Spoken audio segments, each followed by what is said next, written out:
आज हम बना रहे हैं एक रेसिपी से 2 डिश मटरा स्टफ कुलचा। देखिए कितना सुंदर कलर आया है, देखकर ही खाने को मन कर रहा है। ये सिर्फ देखने में ही सुंदर नहीं है, खाने में भी बहुत स्वादिष्ट है।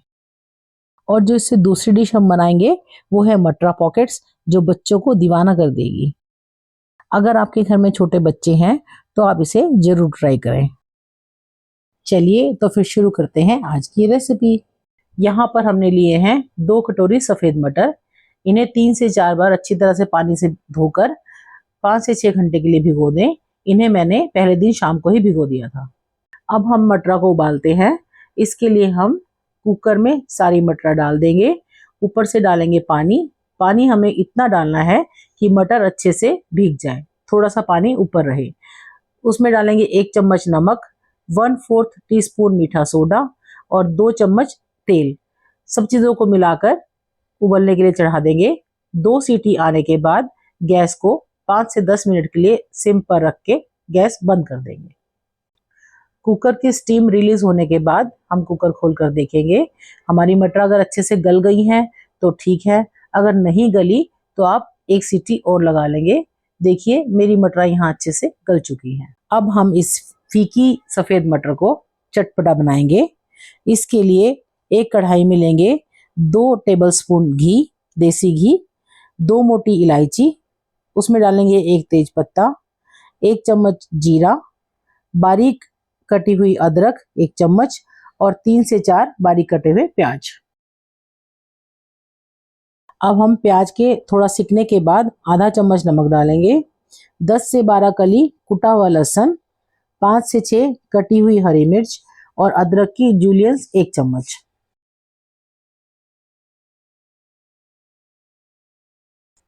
प्याज को गोल्डन ब्राउन होने तक भूनेंगे।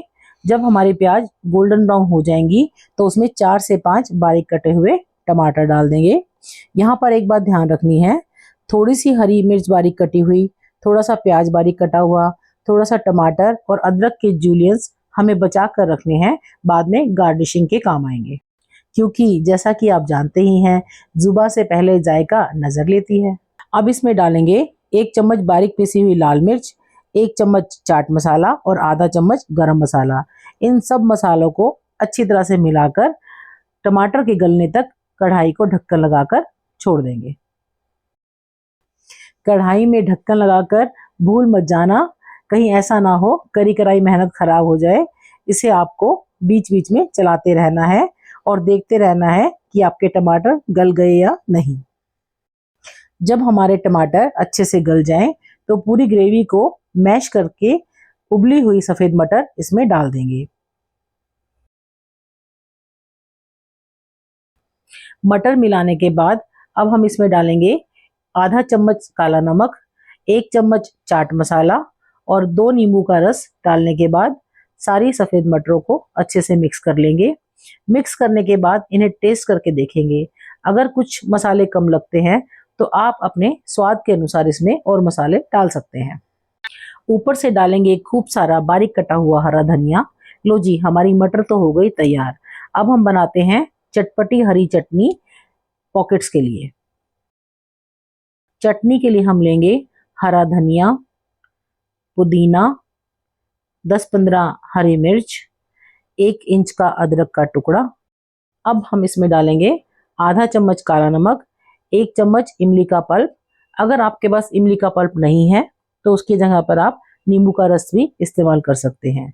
उसके बाद डालेंगे 1 चम्मच सफेद नमक और करीब 2 टेबलस्पून भुजिया।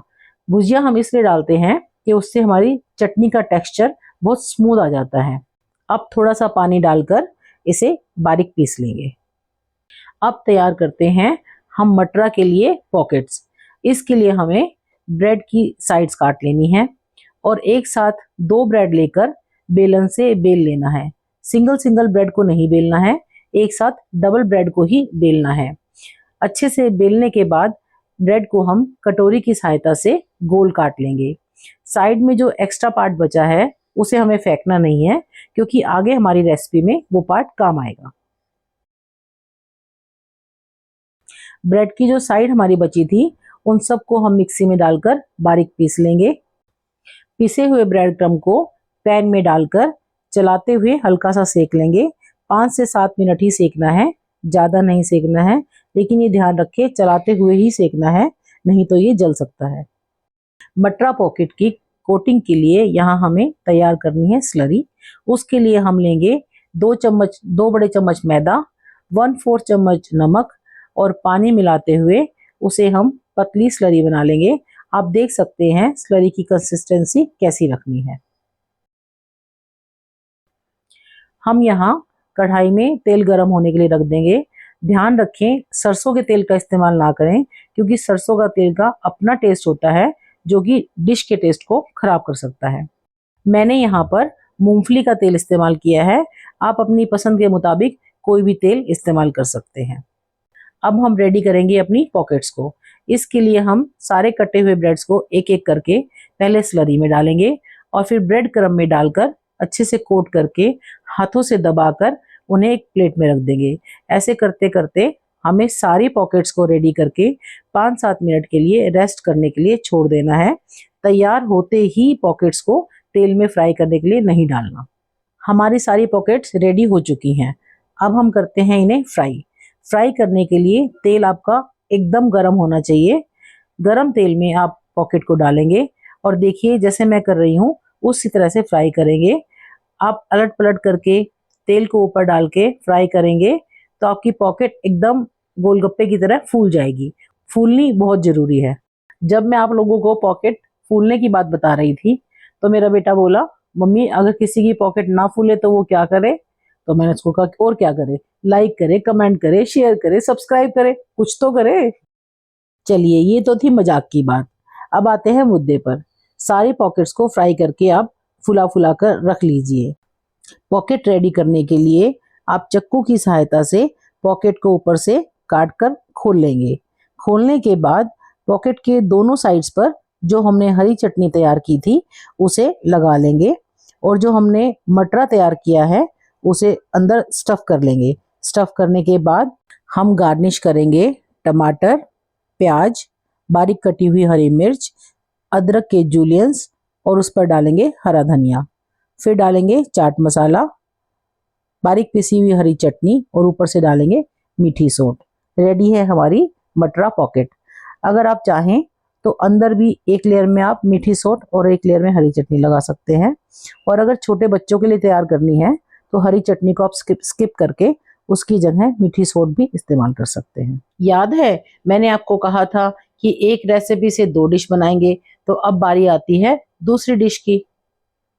इसके लिए एक पैन में हम लेंगे थोड़ा सा मक्खन, उस पर डालेंगे देगी मिर्च, कुलचा रखकर कुलचे के ऊपर हम तैयार किया हुआ मटरा डालेंगे, फिर कटा हुआ टमाटर, अदरक की जूलियंस, बारीक कटी हुई हरी मिर्च, प्याज डालकर पनीर से गार्निश करेंगे और ऊपर से डालेंगे चाट मसाला। चाट मसाला डालने के बाद दूसरे कुलचे से उसको कवर करके अलट पलट करके करारा होने तक सेक लेंगे। अब आपका स्टफ मटरा कुलचा बनकर तैयार है। चलिए अब आपसे विदा लेते हैं, फिर मिलेंगे किसी नई रेसिपी के साथ। उससे पहले अगर आपको मेरी रेसिपी पसंद आती है तो आप मेरे चैनल को लाइक, शेयर और सब्सक्राइब कर सकते हैं। कमेंट करना बिल्कुल ना भूलें। जय श्री राम, धन्यवाद।